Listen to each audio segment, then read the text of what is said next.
Welcome to the Wall to Wall podcast, brought to you by Wall Ed Tech, where your host, Jared and Kari Wall's passion for technology and learning come together to bring you up-to-date information on what's going on in and out of the classroom. From the latest apps and best practices to current trends, this podcast is Wall to Wall Ed Tech. Hi, and welcome back to another episode of Wall to Wall Podcast. I'm your host, Kari, and I'm here with my co-host, Jared. Yes, welcome. And we have made it to episode 12. Today we're going to talk about using Google tools in the classroom. This is our Google Slides edition. Before we get started, though, talking about Google Slides, we want to give a shout out to the people who have retweeted and followed us on Twitter. And those of you who've seen us on Facebook and gone over to Twitter to like and share our podcast episodes. We are thrilled to announce that every week for the last 3 or 4 weeks, we have had an increase in listeners, and we hit a new record this week. And that is all because of our listeners who are following us, tweeting us out, and having other people give us a listen. So now, all these people go in a drawing for an Amazon gift card, too. Absolutely, and that's where I was going with it. So don't forget, if you haven't already, like us on Twitter and retweet any podcast episode, and we will send you a little message on Twitter that says you have been entered into our drawing for a $25 Amazon gift card. So make sure you get out there on Twitter when the new episode drops, tweet that one out. And we are looking forward to see how high these numbers go. We're thrilled we've got people listening. So apparently we're saying something that's useful. And so we'll keep trying to do that today. We hope so. We hope that you get something out of each podcast that you listen to, just to give you something to check into or something to try new or just a simple reminder at times. And don't forget, if you want to leave us some comments that we can use on the air, which we always like because who wants to hear us all the time? So if you want to leave some comments that we can use, talk about technology, give us some feedback on our podcast, or the topic we're really looking for feedback on is what do you use in your classroom when you're not going to be there, when you can have time to plan and you're leaving work behind with technology? What apps are you using to teach when you can't physically be in the classroom? And we're looking for some Flipgrid responses, or if you just want to tweet us, we have a Twitter discussion out there. We've had 3 or 4 people who've given us the tools that they use. If you want to contribute to that, we'd appreciate that as well. So let's move on to our technology tools and trends section. Ms. Wall? Well, first thing I just want to say, last podcast we talked about that it was a good time just to remind you and to remind students about your classroom expectations and to be consistent in the classroom. And something that I was definitely reminded of this past week was to always be prepared with backup lessons and activities. Technology is fantastic, but there are times when we don't have access to it. Technology fails. There's 1,000 things that could possibly go wrong to make things more challenging for you. And as a teacher, it's just a good idea. And I'm not talking about our emergency lesson plans that stay in your mailbox in the teacher's lounge. I'm talking about just always kind of having something as a backup. I was out of my classroom for the majority of the week this week. My classroom got new furniture, so we're really excited about that. But it just took a while to get everything put together, to get the computers back where they needed to be and everything. So I had to move around a lot, and we had the Chromebooks available to us. And when you teach Microsoft, the Chromebooks presented a challenge. So I had to come up and be a little creative and try some new things. And I tried to expose my students to some different things and found what worked best. And, we made it, and we're back in our classroom and everything. But I just thought it was a good time as a reminder just to make sure you have some backup plans just in case, because you never know. You could be sick, a family member could be sick, you have to move out of your classroom, internet could fail. Our school is doing tons of renovations. They've done a lot already, and they're still working. So things are happening around campus all the time that one wrong move with the shovel or something and we could lose internet. So it's just kind of a good idea just to remember to always have some backup information ready to go. Absolutely. I agree. Some technology tools we want to talk about this week in our tools and trends section. I used one this week called edgy.it. I saw that on Twitter. For those of you who teach anything to do with literature or reading, so I'm mostly speaking to my English people, social studies does a lot of reading, science, I know you have articles that you have people read. If you want to do a collaborative reading where you can see what your students are thinking in real time, give edgy.it, that's EDJI.it, a try. Basically, you copy and paste your document into this program. It gives you a code, and the students log in and they see the document on their screen. And I was teaching arguments, so I asked my students to highlight or annotate where they would highlight and leave a note where the claim is, where the counterclaim is. And as students highlight, there is what they call a fire visualization. And so if a student highlights the sentence, it turns orange on the screen on your projector, so everybody can see that. And the more people who highlight it, the brighter orange it turns, so okay, they're getting it. We can see that my students know where the claim is or where the counterclaim is. And so it's some formative assessment, real time, about how well they are annotating and seeing what you need them to see in the text. So that's edgy.it. I also want to mention that I came across something cool for forms, and it's called AppSheet, and it will turn your form. It's an application for like iPhone, and you run the app, and it will turn your form into an app on your phone. So instead of trying to go to the link to your Google form on your phone, you go to AppSheet, and it takes that and converts it into basically a phone app. And now I can process my Google Forms on my phone. It's a little more user-friendly, turns the multiple choice into buttons that I can select. So anyway, AppSheet is an add-on for Google Forms that I wanted to talk about real quick. And you've got one this week, Ms. Wall. Yeah, this week, and this is from a neighbor teacher of mine, Ms. Patan, was talking to me about, I was out of my classroom and she's out of her classroom this week. And so I gave my students a constructed response. And of course, it was in relation to technology and like different little fun prompts for them. And I wanted them, because I had quite a bit of time, and so I wanted them to give me some kind of visual representation that reflected their writing. And so, of course, we always talk about Canva and how wonderful Canva is and all the things that we can do with it. And so Ms. Patan told me, what about Poster My Wall? And so I'm sure this has been out here for a while, but I had never heard of it. I had never used it before. And so I was like checking into it, and it's very similar to Canva. Students can create an account using their Google logins. They just click login with Google. But the difference is that there's tons more templates for students to choose from, and they're very bright. They're very trendy looking posters and different things that they can choose. They can even do like animated, like for videos and stuff. And it seemed like it was more appealing to the students, and they were able to do more creative things with their text. So it was really cool, and I'm sure, I'm late to the party on it, but Poster My Wall, and like I said, it's very similar to Canva. They can create memes, they can create posters, and so it's just something to go on. So there was a new one for people to just go check it out and see. And I played with that one this week, and it's pretty interesting. Just like Canva, I was able to make a quick poster to put on Twitter for the students at school. So right. Excellent tool. All right, so we're moving into the main section of our podcast today, which is back to Google Tools.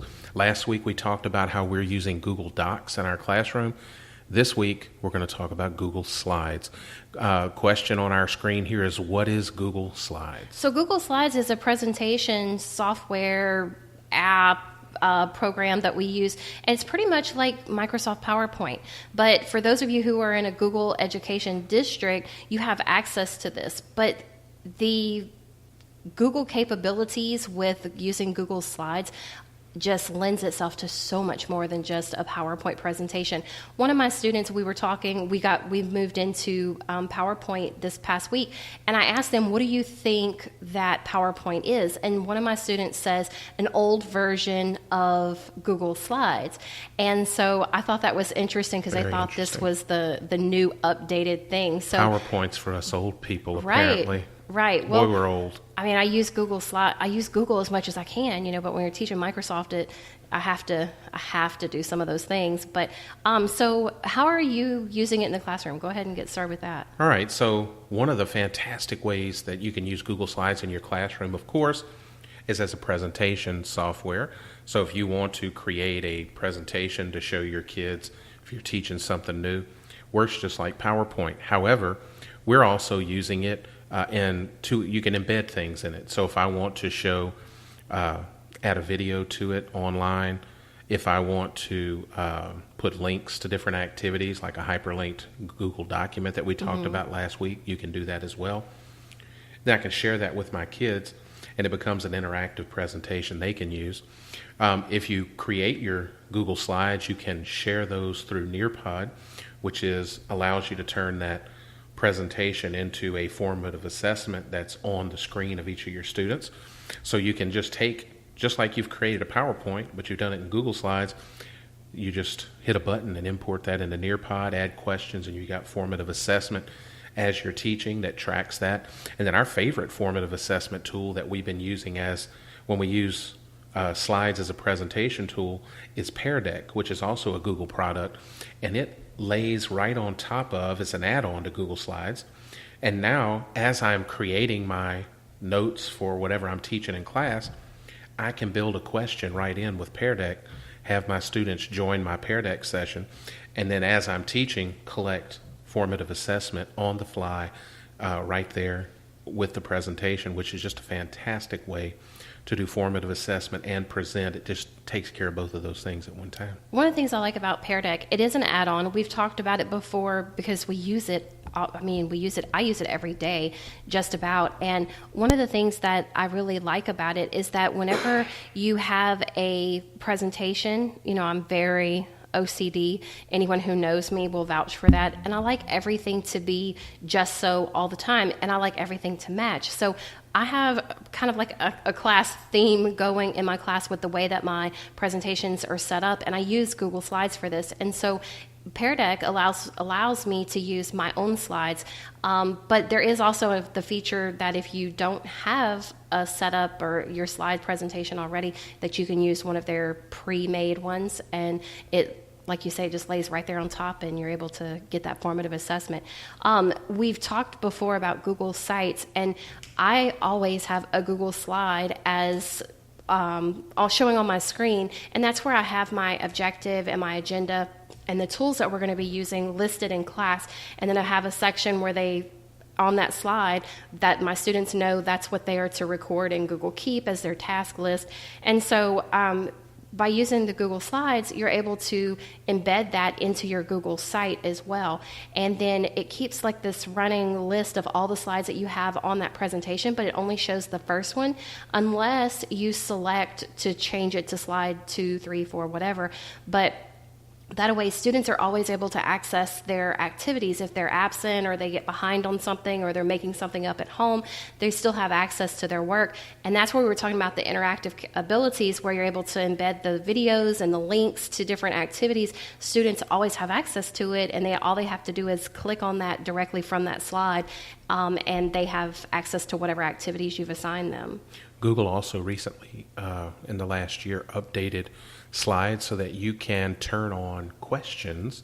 And so if you're doing a presentation in class, you can give students the link, and they can type in questions for the presenter.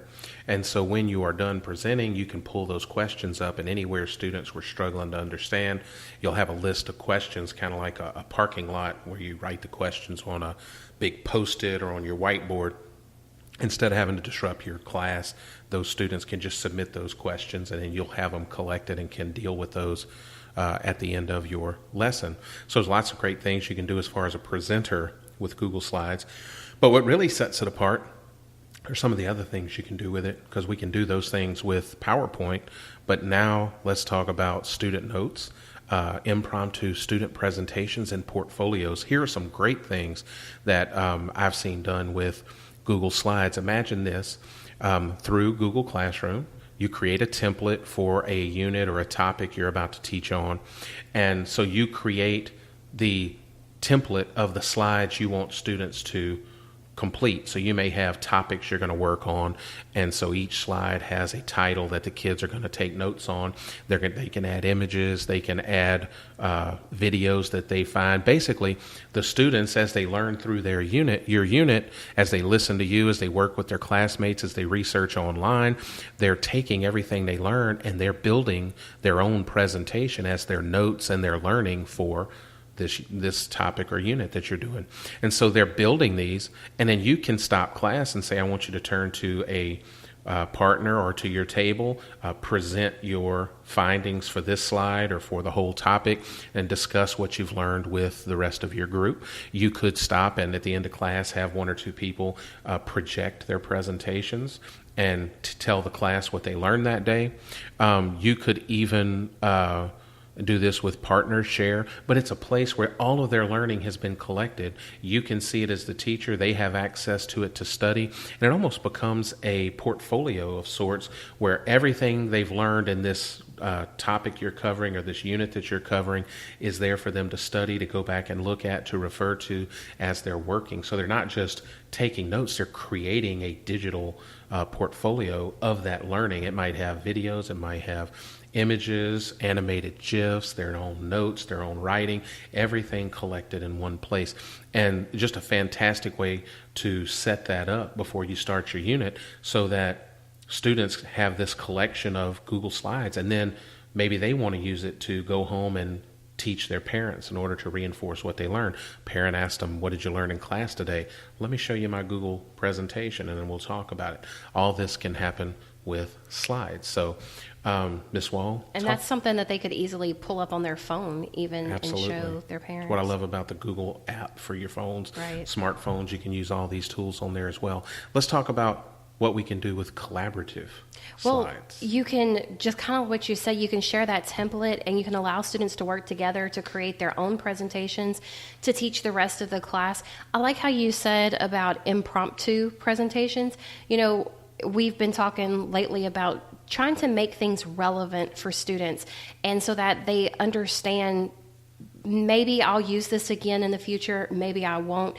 But there's times when stuff comes up and I need to know how to do things. So I like the impromptu presentations. You could throw a scenario at them and let them go with it. You could have a template set up with the minimum requirements. You must have these things and have that template ready for them. And then they can just go from there and it allows them to be as creative as they would like to be, because I like to give them that option, and they always like to have the option to be creative. And of course, kids come up with things that we don't think of or anything. I mean, I see stuff every day that I'm like, oh wow, I've never seen that before. So well, I know that in my class this week, I had a group of kids who finished early who were doing a research project on the civil rights movement. Our next unit is the literature of the civil rights movement. And I wanted somebody besides me to give the background information.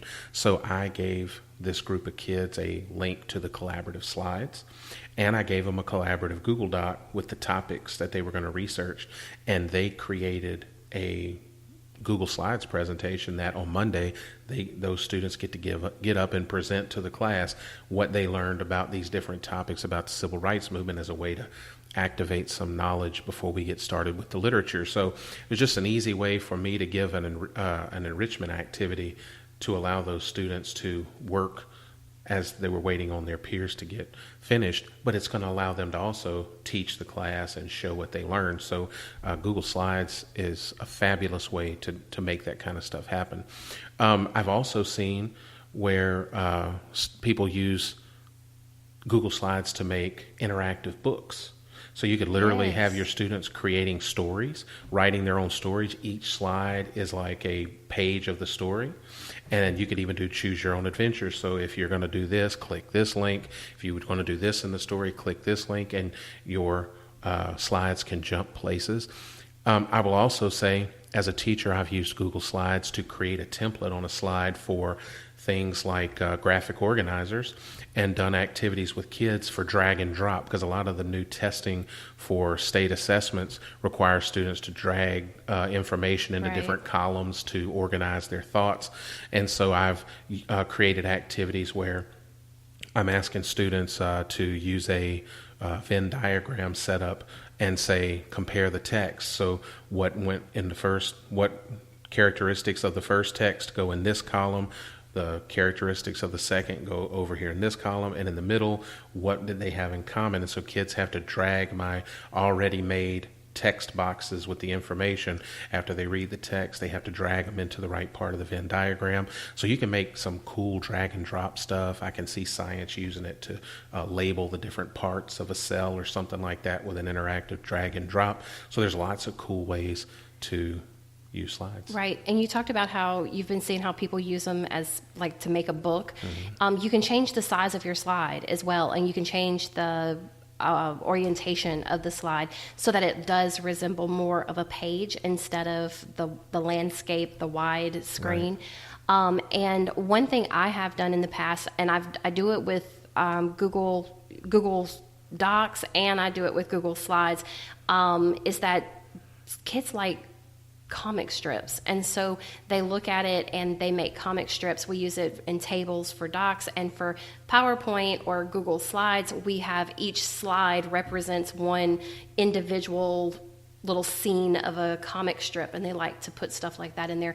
Another thing that I like to do is animated slides. And these are really cool. I've seen the student work here. The kids do this without using an animation, and that's the part they don't. At first they're like, wait a second, we can't use an animation, but it's an animation slide. And so they set one slide up just like very basic, and then they duplicate it and they change something slightly on the next one, and then they keep duplicating it and changing it just a little bit. So it's kind of like those old, when you took a pad of paper and you draw a picture over and over and change it a little and then flip through the pages and like make really it move, fast. Except they're doing it digitally. Right. And so what happens is, like, I'm very basic, so I did started with a snowball, and so all it was a white circle on my screen, and I made it move just a little bit, so this snowball got a little bit bigger and rolled across the screen, and it kind of kept stacking up till I had a snowman, and then I kind of just, I kept going with it. And so all I would do is duplicate that slide, and it would give them one more thing, and they just change it slightly, and like you say, as they go through it quick, then it's like the whole thing is moving, and they're making a scene, and it started with one little bitty something.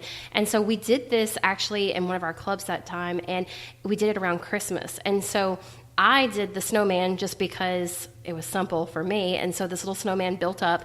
But the kids went crazy with it, and some of them, what I really liked was it was around Christmas, so they built the snowman, and then they had a transparent Santa Claus, like on the sleigh.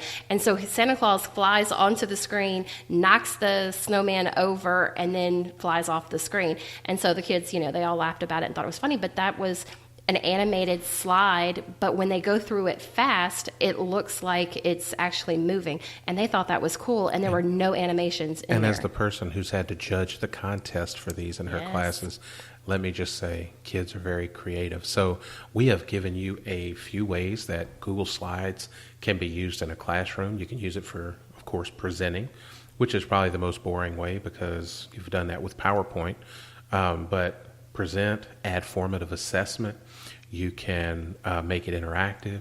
You can give kids templates and let them create their own portfolios of their learning to give impromptu presentations. And you can use them as collaborative group projects when they're creating their own learning and presenting to the class.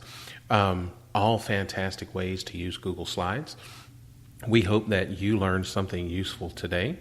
And for our next podcast, we've done docs, we've done sheets, and we'll be moving on to we've done docs and slides, and then next week we're going to bring you how we're using Google Sheets in the classroom. And some of you are thinking, what in the world would I need with a spreadsheet? Well, let me just tell you, if you've ever thought about embracing the data side of your teacher self, Google Sheets is a tool you need to get familiar with, and we're going to talk about some of the many ways we're using Google Sheets that would blow your mind I love using Google Sheets. How we're using that in the classroom. So it's a little teaser for next week. Remember to go like us on Twitter, share this podcast episode to enter yourself to win a $25 gift card. And just as another little teaser, coming up soon, we'll have an interview with Miss Nikki Laverne of Livingston Parish, and she's going to be on our podcast episode. So one of our upcoming episodes will be an interview with her,